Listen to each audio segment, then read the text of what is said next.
I am Dire Rose. I go by Basilisk Online, most places on the internet. I do art. I really like line art. I've been getting into colors. And then I also design tabletop RPG. I have a couple floating around. I do a lot of my tabletop RPG and artwork through the Sand and Arrow Co-op, a profit-shared, creator-owned group of RPG designers. And we're going to go ahead and jump in. We are doing Perspective Made Easy by Ernest Norling today. We're going to play around with some fun stuff. So in previous videos, we've already looked at how to create a circle in perspective. In this case, let's turn you back on. I was just doing this, but we're going to do head. We're going to draw a square and or rectangle shape because I am not creating these squares perfectly square, I'm sure. Also, for those of you used to hanging out with streamers, you may notice I do not have music. That is a personal choice. I actually prefer when other streamers and I'm watching don't have music because it forces choices on me on whether I'm going to engage with that streamer or turn them down so I can listen to my music. Beyond that and hitting copyright strikes, I would just prefer to let you guys choose your own music at home and enjoy it however you so desire. But to find the center of any square or rectangular object, no matter what the perspective is, you just do cross lines like that to find the center point. Sounds good. SteamWorld Heist looks like a fun-ass game. So then you can break that into quarters. And it has been noted in previous videos, but we got some new people here. All of these quarters are technically the same size. And that works regardless of how they look. If I were to do this, let's see if this is going to give me drastic looking quarters. It should.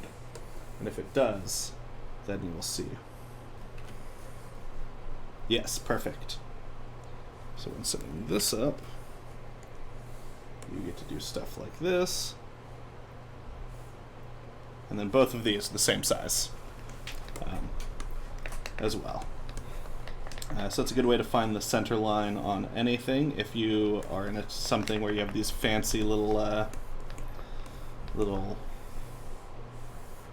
perspective guides. Makes it very easy. Nice. Play the bass, huh? That's cool. Now, there are some cool stuff in previous videos that I should probably practice a little bit more on doing circles in perspective that involve a lot of interesting math, of making two circles and then budging them out, and it's just super strange, but I see how it works, kind of. But for this, we're just gonna, and the other way is to do three, do like things of three, break these into three, but that requires like figuring that out. So we're gonna say probably about there. Actually, I think it was, hold on, let's actually do that because I want this to work properly.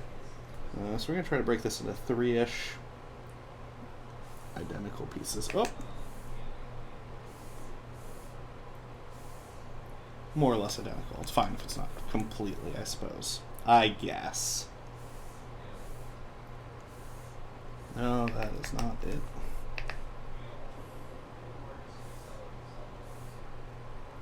Those are pretty close to even. Okay, and then if I remember correctly, it was like we don't want it where these intersect. We want it to be kind of like out this way a little bit. So then that, something like that. And then again, as I mentioned, this is something where I really need to practice drawing these circles in perspective-y. Yes, Magnus, share your drawing freehanding circles in general. Magnus, share your shit. So that is a way to do that, but a lot of guesswork goes into that. But some of the better ways that I've seen are super time-consuming. So I think this is one of those things where you just want to practice drawing circles. This thing is just, circles are just such a pain in the ass. Alright, but we're going to get that going. We're going to call it good. We're going to more or less clear you out. Actually, we want you back. You are the center here. Now this is some of those cool little little thingies I was talking about, little shortcuts and tricks. If you're doing something like an umbrella that is a round device, but it has like ribs in it, or like a bird cage, or the ribs on the inside of a lamp, or scallops on a plate, or anything like that that is circular in shape but not flat, and will end up having a little bit of perspective to it. Let's go ahead and do this.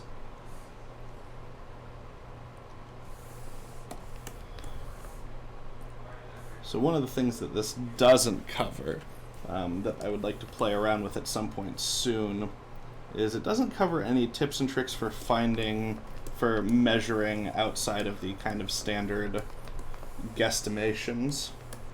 But we're going to just say that. You know what, actually, we will already kind of have had that, won't we? If we come down to here. So we're going to say that all of these, because they should be, are roughly equal, and that whatever I'm doing will only have these 6 sides. Alrighty, I like that plan. Let's go to red, so we can take a look here. Let's do, nope, I want to do flat. I told you to turn on. There we go. Straight up, straight up.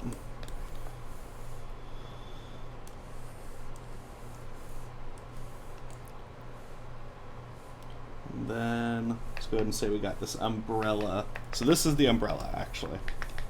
The umbrella comes up here. It's got its center point, like that. So what you are looking at is,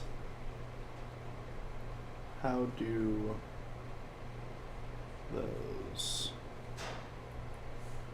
I did this backwards. Haha! Take that. Because I hate circles. So ways that you can figure that out is by doing a diagram here. And so this is where I was like, I don't know how to figure out how to do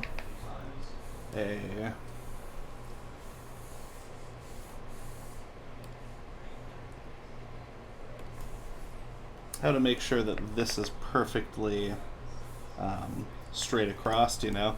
That's one of those things that's kind of annoying. Let's go ahead and hop in a first person 1 point, just so I can easily do a straight across doodad, and you look about right, and you look about right. I guess the other way to do that is to just bring you down. Hey, I said cooperate. Yeah, like that. Yeah, probably cooperate. Probably about there. And then, yeah, we need to figure out how to slice these up evenly. And that's one of the things that this book doesn't really cover, unfortunately. But we can make this work. 1, 2, 3. That. And then let's say like that. These probably aren't even, but it'll still convey the idea. And then if we want to do fancy measuring and whatnot, we can always do that when we're doing this for real livesies. Okay, well, so let's say this umbrella has these 1, 2, 3, 6, 9, 12 ribs. Or it could be, this is going to be a bird cage up here, if that's how you'd want to do that. But either way, you can take this perspective ruler that we have here and just follow these up. Alright, so we got this one here, and it's on that side. So that rib's going to start there. That rib's going to go there. Well, no, this one's going to go here. You go sin, apparently. Dinner, there we go. That makes more sense. That one's going to go there. Now we're moving into the front, so I'm going to go ahead and swap that to blue so we don't get too confused. That one's going to start there. That one's going to start there. That one's going to do there. There. And there. And so now you can go around and let's do pink. And go off that, and then we know we're coming here, so we can do like a boop, boop. Always off to center. And then on the inside, you see also these things still coming up here. At this perspective, you probably actually wouldn't see the top there, but either way, you get the idea. So this one meets here. So it's going to come up. This one meets here. So it's going to come up. This one meets here. Do that. That. And then, so that's how you can get kind of the ribs on a umbrella, or as I said, you can do that with a bird cage if you're doing a lamp. Go ahead and fill all of these. You can do something similar, but since a lampshade is generally going to be in perspective, right? It's going to be like so, and then you're going to, and then that's actually going to go up to do that, and then we're going to figure out crosses the perspective there, so we're going to run up here. You can, in fact, do something very similar here. I think I'm getting this figured out here. We'll say that there. We don't need to go too far in.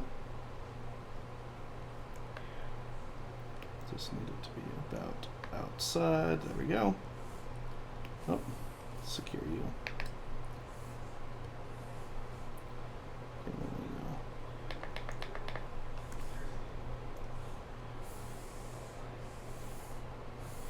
All right, circle off.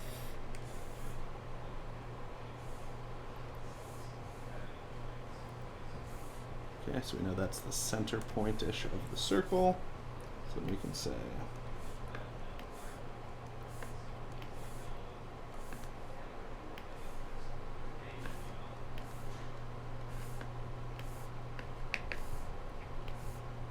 I said stop. And then you can do something very similar to what we did with that other thing, but because it goes up at a line, this instead is also going to go to the same vanishing point and form those ribs in perspective.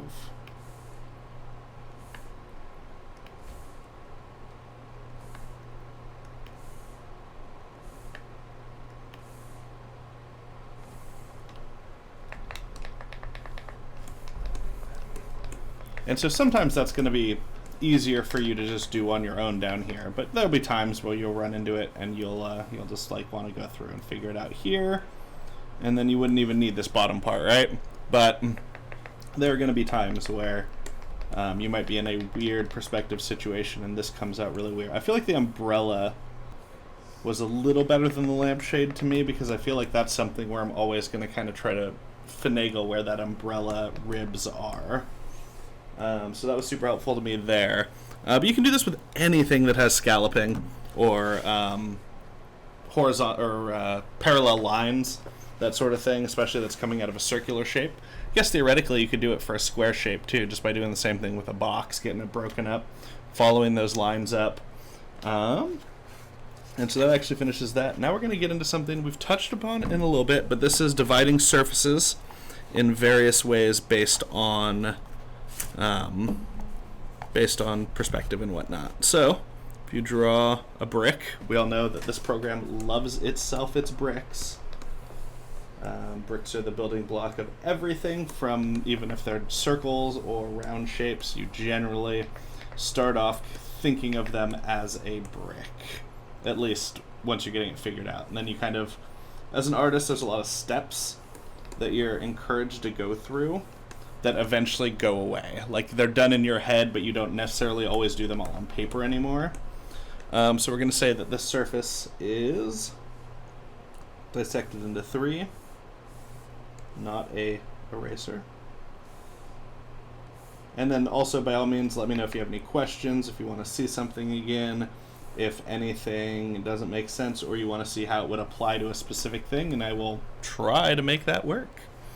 So if you have 3, this works well for doing buildings, like floors of a building, so you know where windows are positioned and stuff like that. Because that's a big thing that people do wrong a lot, is they won't take into account the change in size as something is moving towards you or away from you.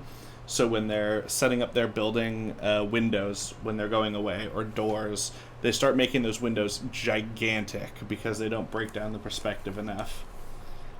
So in this case,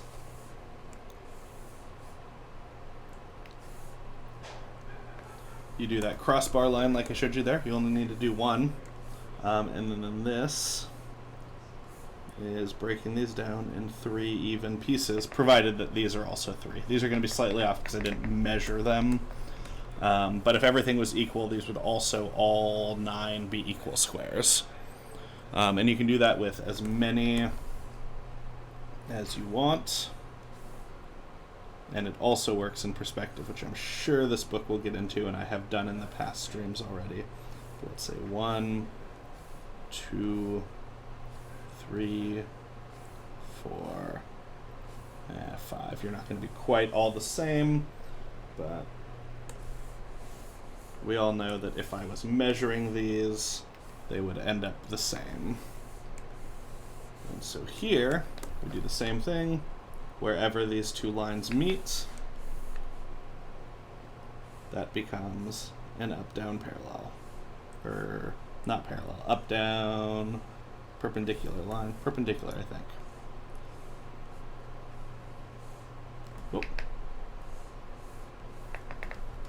So that's how you can divide a surface easily as a square or rectangle. Same thing works in perspective. I figured it was going to, and it did in fact prompt me to do that next. So, we'll go to 2-point perspective. We will say, oh, you are upside down. Now you're not. We're going to say, we got a building here.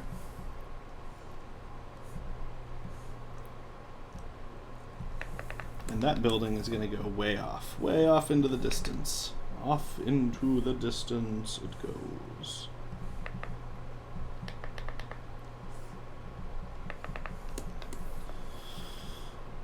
Alright, so first thing we do here, we're going to figure out about here. We'll say this is a 3-story building, so we'll figure out like maybe there and there.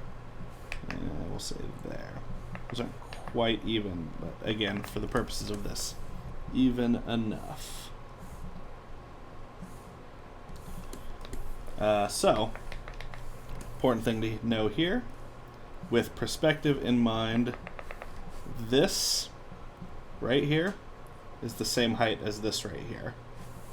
For instance,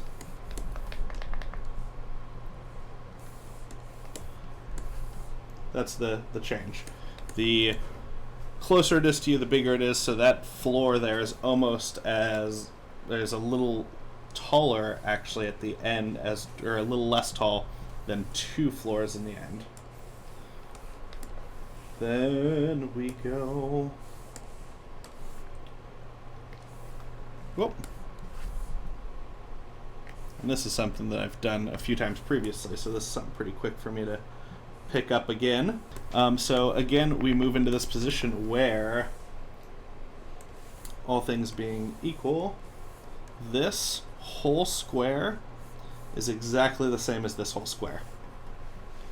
That is perspective.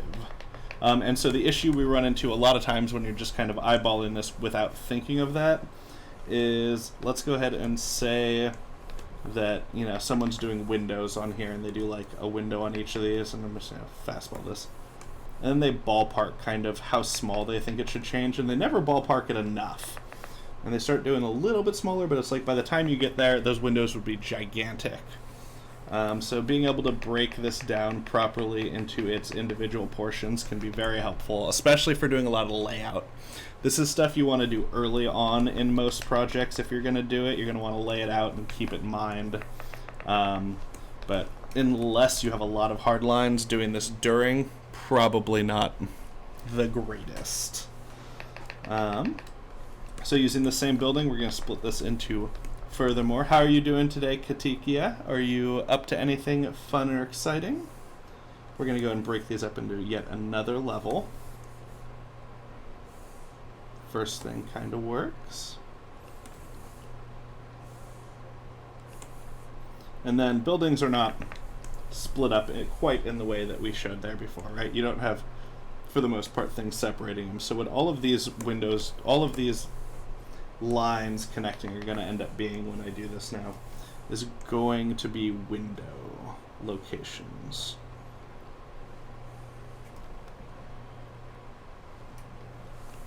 So we do that,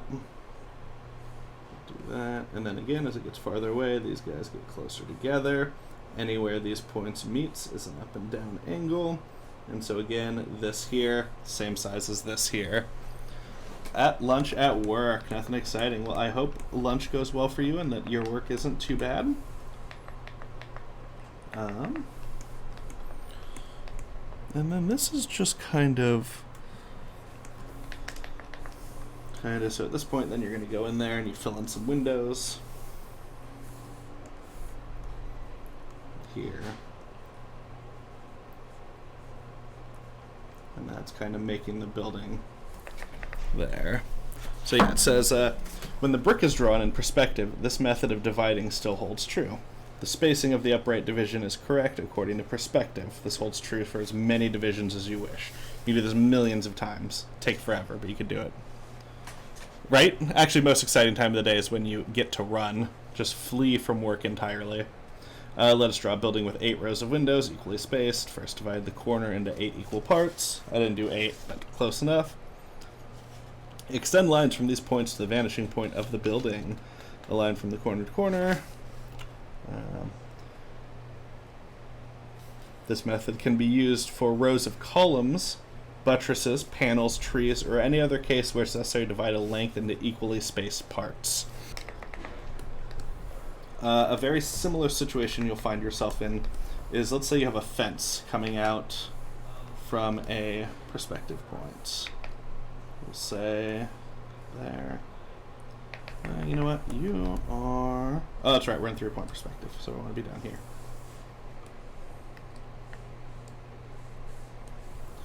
Let's say we have a fence coming out from here.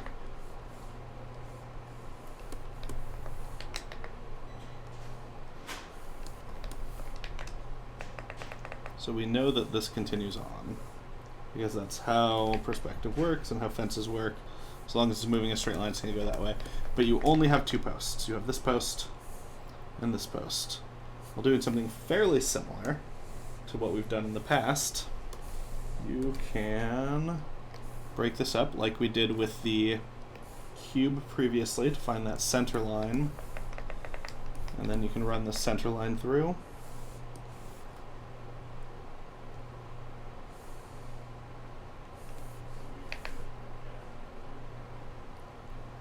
Behave. There we go. Now we'll take a, what do we got, blue and red here? We'll take a purple line. Always love using purple.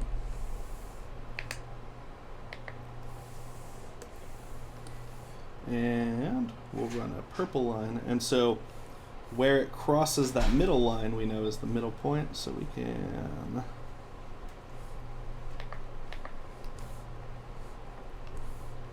we're already getting quite a bit of distance on here because of this perspective.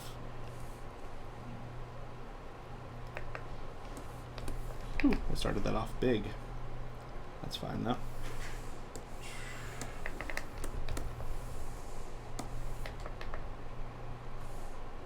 So that allows us to find that next post. Because again,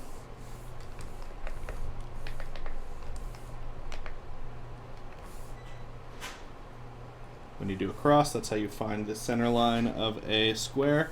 So you can just avoid the full cross and just find that center line. And then you do the same thing here. And the next post is already off the screen because we got a pretty big set of perspective there. But does that make sense with anyone new to that sort of thing, for being able to figure out the correct spacing of something when you only have for instance, 2 fence posts in that line? Same thing would work with telephone poles, stuff like that. Obviously, you could use this or the previous set to do a checkerboard by doing the cross points just like I divided up the building previously.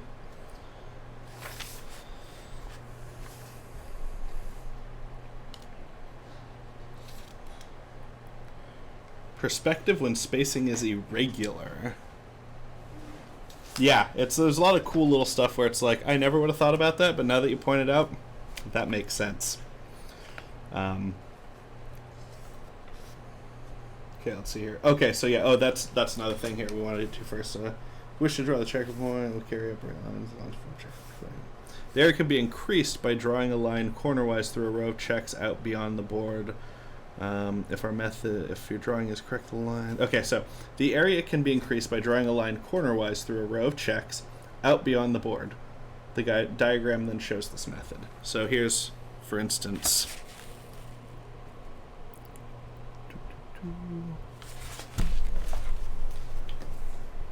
so let's say, and I remember George Martin Smith showing me this on Pencil Jack forever ago. Let's say we have a checkerboard in perspective. We'll go ahead and just keep it kind of simple. What is that? 1, 2. Now you know where it's going to go. See, with the perspective tool, all Psi needs to be super awesome at this point is to also have a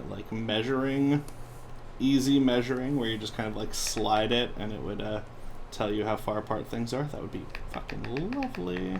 You know what we're gonna do here? We're gonna try to get this somewhat right.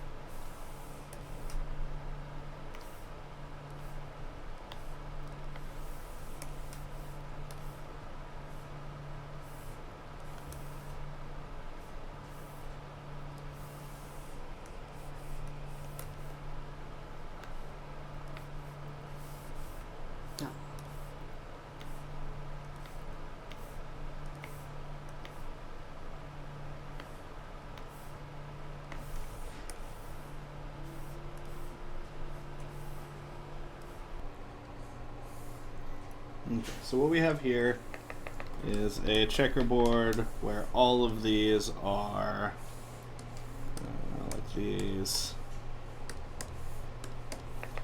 Yeah, chessboard, checkerboard. Very small one, but it's there. To expand that, all you need to do is, for drawing is correct, the area increased by drawing a line cornerwise through a row of checks out beyond the board. So now we're going to take, let's say, some nice bright green. We're going to do it through here because it made that easier to see. You know, let's go ahead and unfill these because that will make it easier to see. Boom. Cross through here. No, actually we do it this way.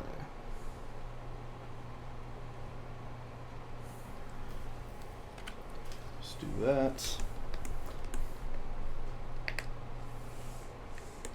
Then what you get here is extending these out in perspective. You would be able to extend these. I should have done a farther in one. If I did like this one here, it would allow me to go 2 rows in instead of just the one.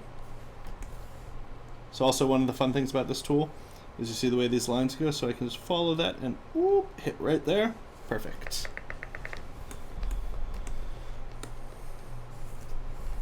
So we can do that to extend that board.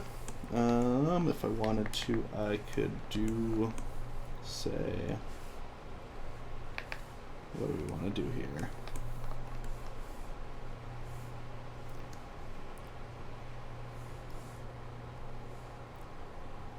Let's see if this will work.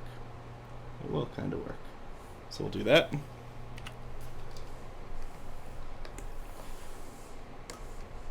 And that allows us to go in through here, go up here,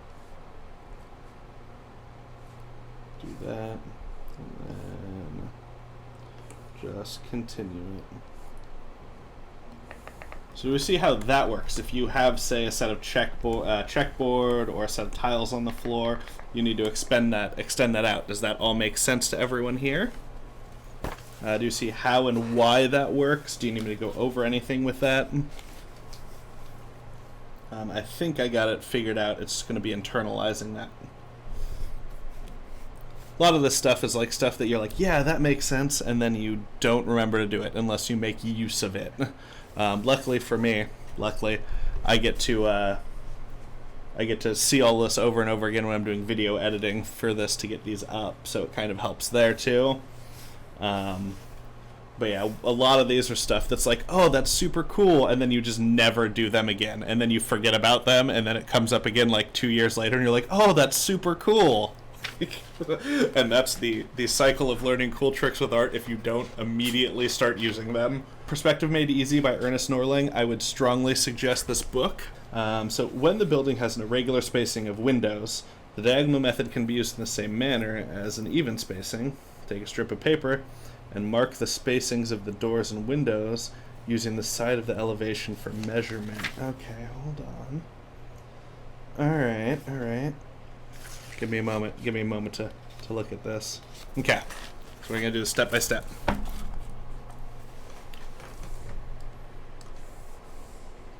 We're going to hop to 1 point perspective first for this guy. Go away here. So let's say we have a building. As always, buildings are what? They're just blocks until details are added. And then it says we're going to take something like a strip of paper, but let's be real, we don't use paper anymore because we're awesome. And then this has an indication. It already has a picture set up, but I'm going to do it the other way. I'm going to get these set up. So let's say we have a space without a window up to here. Then window happens here. And here, no window. Here, let's do a set of 3 windows that are basically right next to each other without any spacing. Then we got no window here. I'm gonna do this so they're more visible. This is kind of what it's showing me over here on this piece. And let's go ahead and make sure you don't mess me up.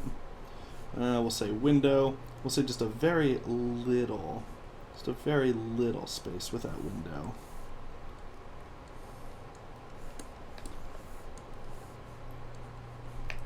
We'll say big window, because why not? Space, no window. Couple of small windows. No window. Window, no window. Alright, and so what we have here is we look at this and it goes up, up, up, up. I'm going to do this actually because it uses this thing on another set, so I'm actually going to copy this to another layer so that it's like I have a little paper ruler floating around there. And then we'll swap over to blue here to do this up and downs. So we're going to say that in this case, we have these spaces figured out, right? Because we're just following right up on our little diagram here.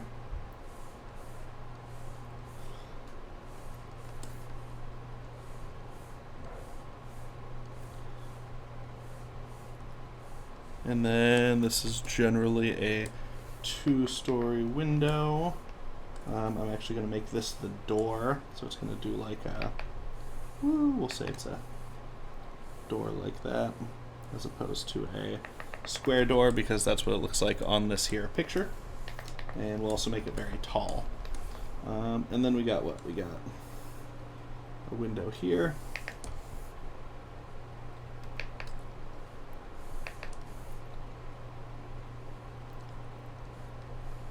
Then we got 3 windows right in a row, right here.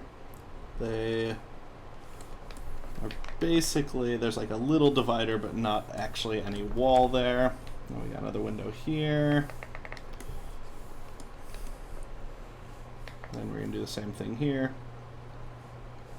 Window, window. But these are all spaced like kind of oddly, right? You can't just use the same crossbar with even spacing, but that doesn't stop us from doing anything. Another thing here. And so, same thing up here. Window, window. Saw a thing on Twitter today, if we have any nerds here. And also, I think as an update, Modifius is also doing a Dune RPG, if I remember correctly. But I saw a Dune joke on Twitter today that was like, alright, Dad moves to a new town for work. You meet pretty girl. You do drugs pretty girl gives you, and then girl cheers you on during your first driving test. Dune is just an 80s movie. And I was like, on brand. Alright, so those are windows set up. I don't know if we have any Dune fans in the audience here. Oh, this one right here is wrong.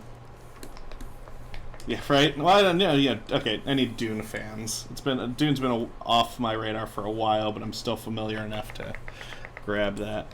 Alright, so this is the spacing we want for our windows. And obviously, I think most of us can see why it wouldn't work to do it in the original way I showed you, where spacing was very even between everything.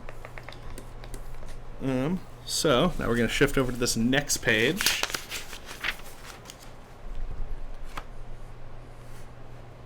Sketch the building so that the height of the near corner is the same length as the strip of paper. Sketch in the building so that the height of the near corner is the same length as that strip of paper.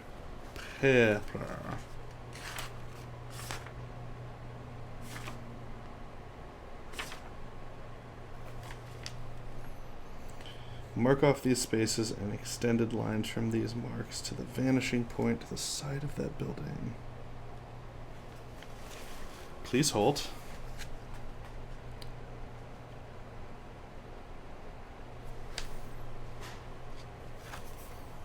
Okay. We're gonna try to figure this out.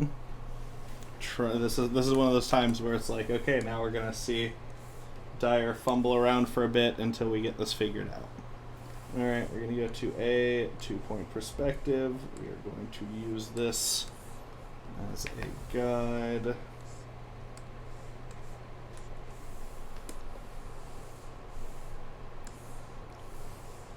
Alrighty. So let's say we have this building. And it goes off in... Oh, right. Turn you back on. Goes off in this early direction. You know what? That one goes above the horizon line in the example, so I'm going to do that just to keep things on point. We got this guy, which instead of being flat, we're going to do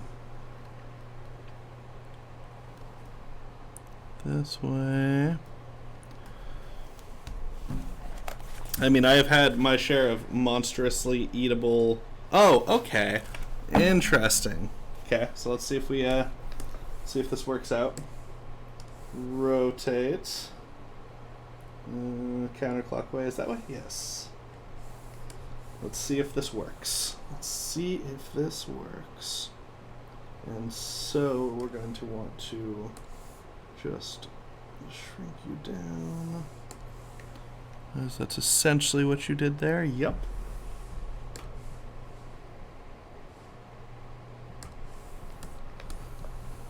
We'll go ahead and do red.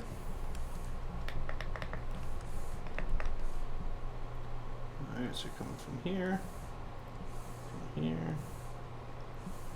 here. Okay. You go up.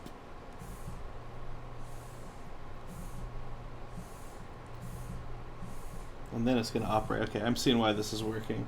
And it's going to operate very similarly to what we've been doing in the past.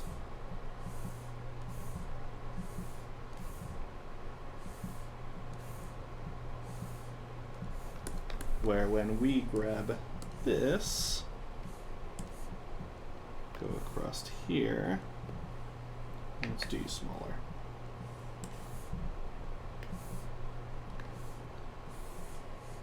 What do we need? Purple. We need purple. Always need purple. And then follow this straight up and down. You're going to have that odd spacing of things.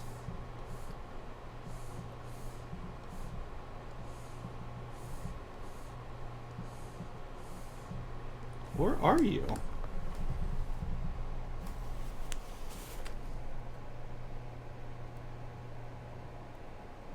That should be doing it.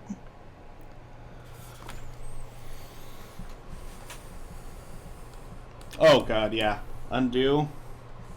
Yes, okay, here's where we start to see some more of that, Yes, okay. This is working. Just almost looked like it wasn't going to. Undo is amazing. My big thing, so I hate traditional. I'm just going to say it. I hate traditional art. I hate traditional art to the point where I quit art for about 10 years before I got back into digital art, and I got a decent chunk of money from a tax return, got a Cintiq, tried it out, liked it, broke my Cintiq because I was a reckless idiot, got a cheaper, bigger tablet, really liked it. But one of the things I hate about traditional art is how messy it is, about how, you know, when you're doing under sketches and stuff, and then those just are there. And, you know, you can darken lines around it, you can kind of get those erased, but they're there, and it bothered me. And I love just being able to turn off layers. That is one of the main reasons. Undo also, yes, very much so. Being able to resize things. There's a lot of quality of life improvements with digital art. But in the end, I absolutely love layers more than anything. Okay, so yeah, now we have this figured out.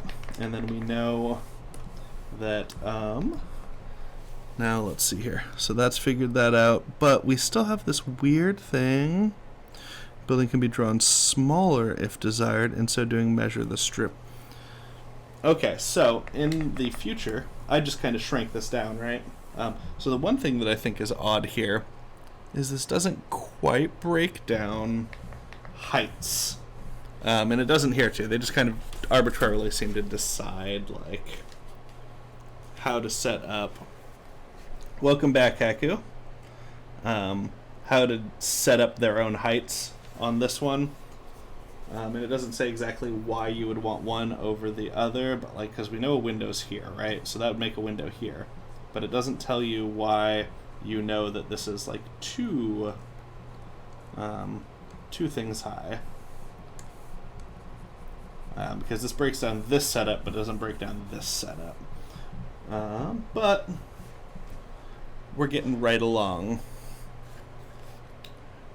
If you wanted to do a smaller building using the same thing, though, instead of shrinking it like I did here due to the wonders of digital art, which we can do, the other option it suggests there is to take this guy, and then what you're going to want to do is, let's go ahead and, you're there. Let's say that you are going this way. Oh, wait. So one thing I think is funny is confidence in your lines. Because a lot of times, the very first line, this wasn't perfect, but it was still pretty good. The very first time I do a line, when I don't realize that my perspective grid isn't on, it's pretty straight. And it's just because you're not thinking about it. You're just like, line, because you're expecting it to be guided. So it's interesting how confidence of lines can assist you in such a way. So in this one, we're actually going to pop over to a 1 point real quick because we want this to be a flat out. But as far as line art goes, confidence in lines is one of the big things, especially if you're doing curves. A lot of times I have to do curves a lot because you getting one curve is going to be better than doing that unless you absolutely have to for some reason. But let's rotato this guy. And so here's the thing is, bottom corner is going to be here. Top corner is going to be